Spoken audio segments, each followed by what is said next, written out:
What's going on, champions? It's Dr. Kurt. It's been a minute, but I'm back at it. Self-Love Saturdays. As promised. Let's get right into it. I won't keep you long. I know that we are all acknowledging our father figures, or being acknowledged. So I want to talk about patience. I've been posting about that all week. And I want to talk about the art of peaceful living in the form of patience as it relates to self-love. As you know, it's all about loving upon yourself, because you cannot give what you do not already possess. So I am the solution for me.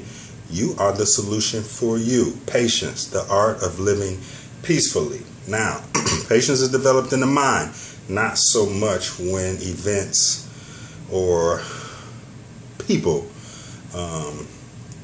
decide to act or not act in a certain predictable way. I'm talking about patience as a practice, sort of like working out, meditation, eating right, religious, spiritual, whatever it is, in the form of practicing, meaning you have or are on the way of completing your 10,000 hours, as Malcolm Gladwell talks about in one of his most noteworthy books. Anyhow, patience, it is the gap between what happens and how you respond.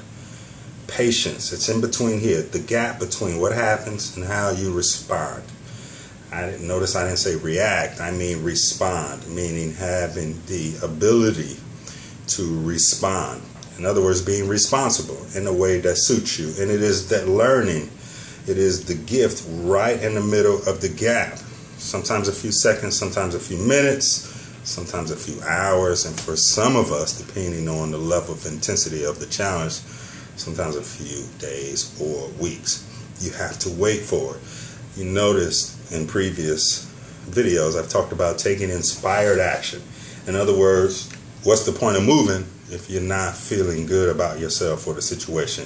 It is in that gap that we learn, create, and design a practice of patience, which contributes to an art of peaceful living. I need you to exist on your terms, but I'd like you to try on this whole notion of patience, which is the space in between you and your happenings. That's all I got. I wanted to keep it under 3 minutes. Happy day for fathers, mothers, grandmothers, aunts, uncles, children. Happy day to you and yours. One love. Check me out when you can. Patience, y'all. Self-Love Saturdays.